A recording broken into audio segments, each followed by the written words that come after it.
तीन तरह का जल शिव को समर्पित होता है और वो तीनों तरह के जल का अलग अलग भाव है महाराज।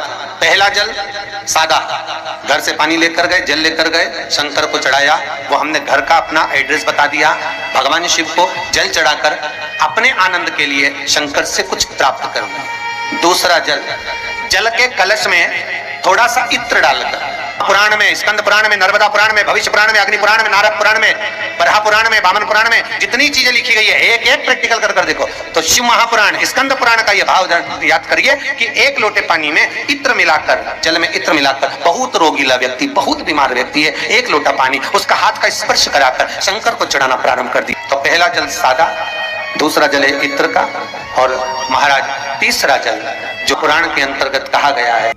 श्री शिवानमस्तुभ्यम। दोस्तों, हर हर महादेव। कैसे हैं आप? आशा करती हूँ सब ठीक होंगे और सुरक्षित होंगे। दोस्तों, आज की वीडियो बहुत ही खास और उत्तम होने वाली है। बहुत ही अच्छी जानकारी आज आपको मिलने वाली है। पूज्य गुरुदेव की कथा सुन करके और समझ करके मैं आज आपके लिए बहुत सुंदर सी जानकारी लेकर के आई हूँ। पूज्य गुरुदेव ने कहा है कि 3 तरह के जल होते हैं। वो 3 तरह के जल दोस्तों कैसे कैसे होते हैं? पूज्य गुरुदेव कहते हैं कि जब हम अपने किचन के परंडे में से पानी भर करके, जल भर करके तांबे के कलश में महादेव के मंदिर जाते हैं, भोलेनाथ के मंदिर जाते हैं, तो वो उस जल का महत्व क्या होता है? तो पूज्य गुरुदेव कहते हैं इस जल का महत्व ये है कि जब हम अपने घर से, किचन के परंडे से जल लेकर के शिव जी को समर्पित करते हैं तो इसका महत्व होता है कि हम महादेव को अपने घर का एड्रेस बता रहे हैं, अपने घर का पता बता रहे हैं कि बाबा मेरे घर का पता ये है, आप मेरे पर कृपा और अपनी कृपा दृष्टि मेरे पर रखिए। अब चलिए जानते हैं दूसरे जल का महत्व। दूसरे जल का महत्व क्या है दोस्तों? दूसरा जल किस प्रकार का होता है, कैसा होता है? दूसरा जल बताया है पूज्य गुरुदेव ने, इत्र का जल। जैसे आपने दोस्तों इस प्रकार से आपको तांबे के कलश में जल भर लेना है, अपने घर से ही भरना है दोस्तों, किचन के परंडे से, और इसमें थोड़ा सा आपको इत्र डाल लेना है।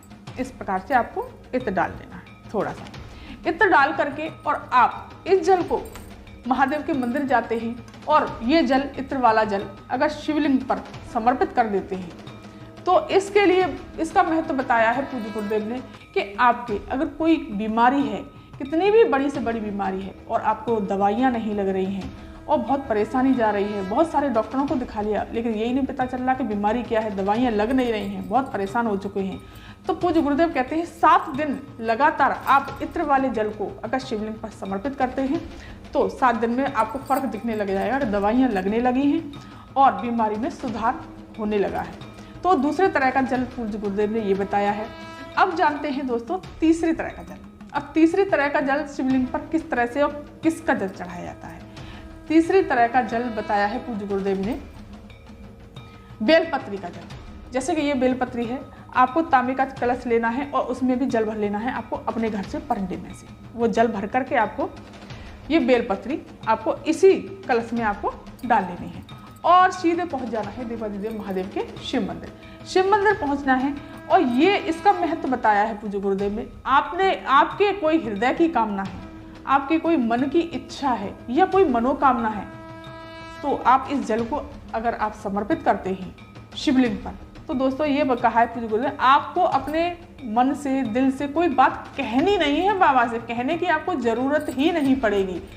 आपको सिर्फ बेलपत्री का जल समर्पित करने से ही मेरे महादेव समझ जाएंगे और आपके मन की बात को सुन करके वो आपकी इच्छा और मनोकामना को जरूर ही जरूर पूरा करेंगे।